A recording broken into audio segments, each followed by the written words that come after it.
Assalamualaikum warahmatullahi wabarakatuh. Perkenalkan, saya Tala Ardiansyah, CGP Angkatan 11 dari SMP Negeri 2 Kroya, Kabupaten Indramayu.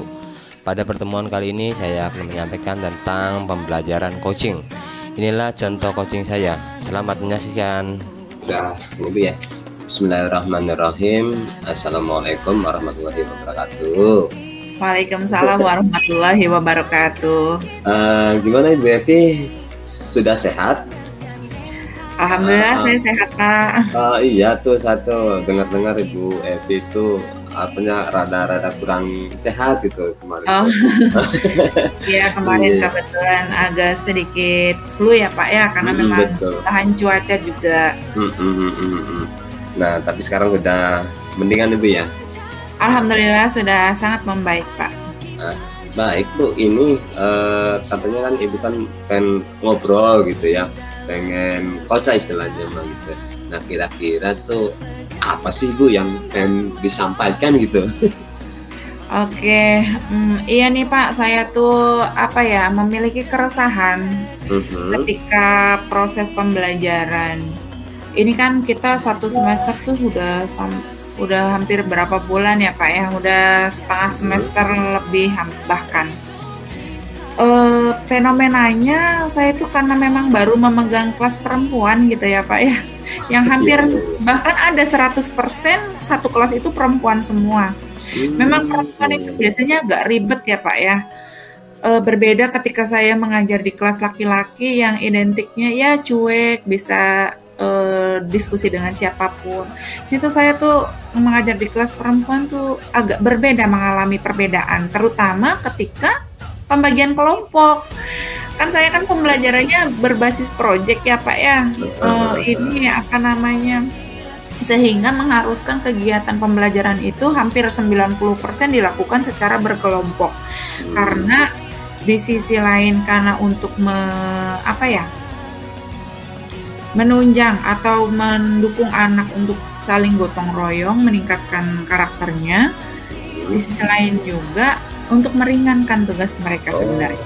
Oh begitu ya Bu ya. Tapi anak-anak perempuan ini kadang-kadang tidak mau Pak, kalau misalkan kelompoknya itu tidak dengan gengnya. Gitu. Iya betul. Jadi ketika saya pembagian kelompok harusnya 4 orang anggotanya, karena satu gengnya 5 orang, jadi pengennya 5, nggak mau 4 gitu. Oh gitu ya. Ketika pembagian kelompok kan mereka tuh pengennya bagi sendiri aja Bu, gitu kan, nggak mau dibagiin karena ya itu tadi takut tidak satu kelompok dengan rekan gengnya gitu Pak. Seperti itu. Baik Bu, bagus itu ya, lumayan gitu ya untuk memisahkan itu anak-anak tuh ya. Baik Bu, untuk hal ini Bu, kira-kira nih pertemuan kita yang singkat ini nih Bu, apa tujuan dari pembicaraan ini gitu, kira-kira untuk kedepannya gitu, hasil dari pembicaraan ini?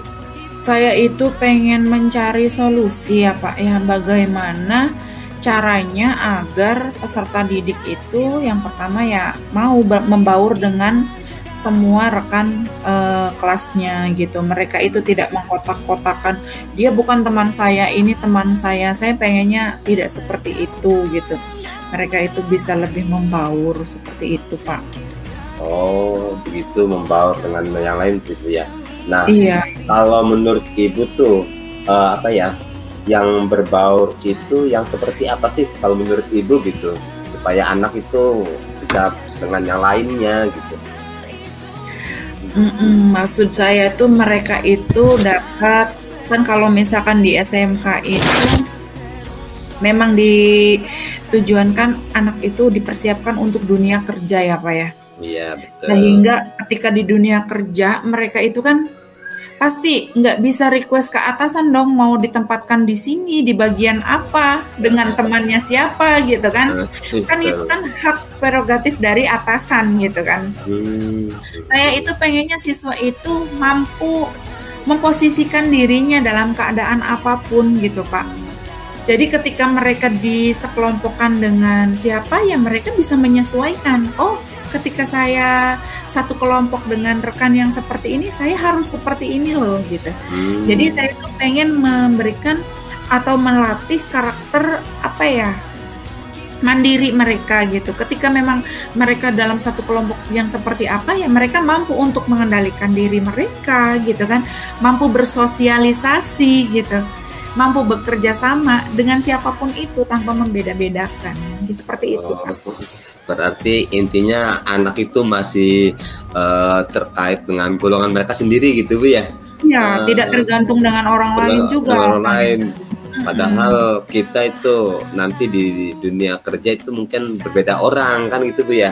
Betul Pak, betul sekali. Nah, kalau menurut Ibu kira-kira tuh terkait dengan kotak-kotak itu berarti hambatan Ibu gitu ya, yang ingin dicapai ketika anak supaya jangan berkotak-kotak itu yang bagaimana ya kira-kira tuh?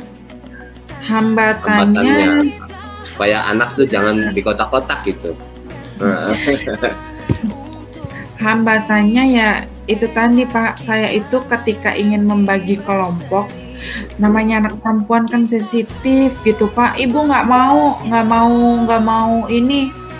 sekelompok dengan ini ketika saya yang membagi gitu kan.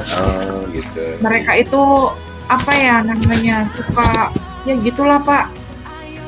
Sedangkan temennya masih bareng gitu kan. Ada satu geng misalkan berlima, yang 3 sekelompok, yang 2 enggak, yang 3 sekelompok dengan yang lain, yang 2 enggak sekelompok dengan yang lain. Itu sungguh sangat menjadi hambatan sekali Pak. Oh iya betul sih ya. Ada anak seperti itu memang anak zaman now gitu ya. Iya. Nah kira-kira dari hambatan itu Bu, menurut Ibu apa sih solusinya gitu? Kira-kira anak itu tidak seperti itu tuh, barangkali ada solusi dari Ibu sendiri gitu. Ini mungkin ya Pak ya, solusinya mungkin ya tadi ya, saya itu kan karena memang jamnya kan cukup panjang, mungkin saya itu memberikan pemahaman dulu ya kepada mereka terkait dengan dunia usaha atau dunia industri yang akan mereka hadapi ketika lulus gitu. Kemudian ini mungkin ya Pak ya, saya itu benar-benar membagi kelompoknya tuh kayak misalkan dalam satu geng itu tuh memang benar-benar terpisah gitu. Jadi mereka adil, nggak ada yang salah satu, salah duanya bareng gitu kan, salah 1, 2, 3-nya juga bareng gitu kan, jadi terpecah seperti itu. Mungkin ya memang ketika satu gengnya 5 misalkan, ya memang saya bagi dalam 5 kelompok, tidak di tidak di yang 2 sekelompok, yang 3 enggak gitu, seperti itu mungkin Pak. Iya, berarti yang jelas mah anaknya jangan itu aja gitu ya Bu ya. Iya. Betul ya. Nah, kira-kira Bu, tadi kan penawaran solusi gitu. Nah, kira-kira ini mah Bu, kalau untuk mencapai solusi itu pasti kan ada target nih gitu ya. Kira-kira targetnya itu berapa lama gitu Bu, untuk supaya anak itu bisa berbaur dengan yang lainnya gitu. Oke, ini kan saya kan baru selesai di modul 2 ya Pak ya. Minggu depan saya udah masuk ke modul ketiga atau project ketiga. Saya pengennya udah minggu depan itu mereka sudah saya petakan menjadi kelompok-kelompok yang memang berbeda dari modul-modul sebelumnya gitu. Jadi mereka itu tidak berada di dalam zona nyaman mereka gitu dengan teman yang ini aja gitu, seperti itu. Jadi mungkin saya mulai di modul 3 ini kali ya Pak ya. Yang akan dimulai minggu depan. Berarti tadi menurut Ibu tuh rencana itu akan ada pemetaan gitu ya? Iya, saya petakan dulu untuk kelompoknya. Kemudian saya memberikan pemahaman kepada peserta didik dan dilanjutkan oleh kegiatan pembelajaran yang dimana di dalamnya mereka itu sudah dalam kelompok yang berbeda dari sebelumnya, seperti itu. Berarti itu rencana berarti minggu depan itu Bu ya, atau gimana itu?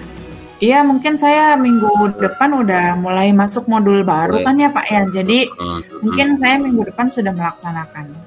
Sudah melaksanakan pemetaan tadi ya. Betul. Baik Bu. Nah, kalau menurut Ibu nih, kira-kira dalam pemetaan itu tuh, menurut Ibu tuh kira-kira ukuran keberhasilannya itu, rencana Ibu itu kira-kira apa ya ukurannya gitu ya, supaya pemetaan itu berhasil.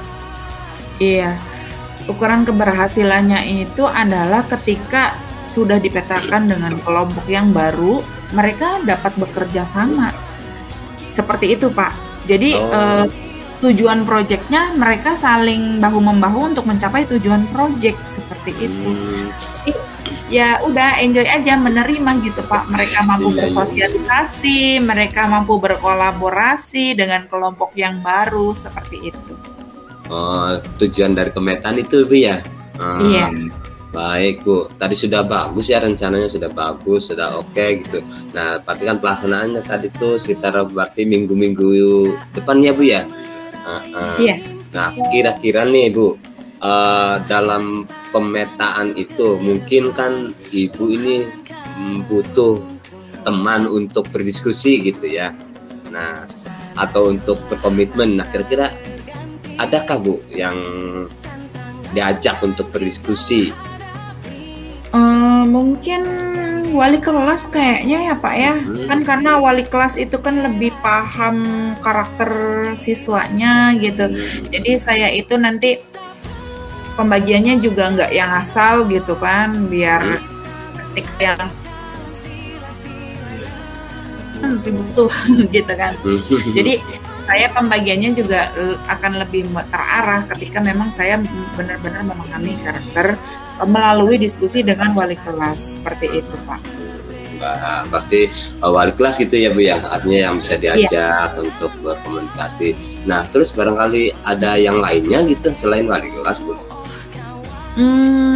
Mungkin guru BK kayaknya ya Pak ya. Kalau misalkan kita ngajak ngobrol guru BK, mungkin kan karena guru BK kan lebih dekat juga dengan siswa gitu kan. Saran-sarannya juga dapat dijadikan sebagai pertimbangan seperti itu Pak. Berarti selain wali kelas itu ya, berarti guru BK juga gitu ya Bu ya, untuk supaya keberhasilan itu bisa tercapai. Baik Bu, berarti pembicaraan kita mungkin menghasilkan gitu ya. Nah, menurut Ibu nih dari pembicaraan tadi tuh kira-kira tuh apa sih hasil yang Ibu dapatkan gitu? Oke, baik. Alhamdulillah ya, melalui hasil coaching hari ini saya jadi dapat mencari solusi dari kegalauan saya selama 2 modul ini ya Pak, selama setengah semester gitu kan. Yang selama ini aduh gimana nih cara ngadapin siswa gitu kan, siswa perempuan yang gampang sedikit sedikit nggak sesuai dengan hatinya, mereka langsung mukanya beda gitu kan. Iya betul. Tantrum, males ngerjain tugas dan lain-lain seperti itu mungkin Pak. Berarti untuk rencana mah nanti minggu depan, nanti saya tunggu nih Bu, kabar minggu depan kira-kira apa sih, perubahan apa sih? Iya. Baik. Dari pemetaan itu atau hasil dari modul yang nanti saya tunggu nih Bu informasinya Bu ya. Baik Pak Zala. Terima kasih waktunya Pak Zala. Iya, terima kasih sama-sama. Mangga. Assalamualaikum warahmatullahi wabarakatuh. Waalaikumsalam warahmatullahi wabarakatuh. Itulah contoh coaching saya. Terima kasih. Wassalamualaikum warahmatullahi wabarakatuh. Dadah.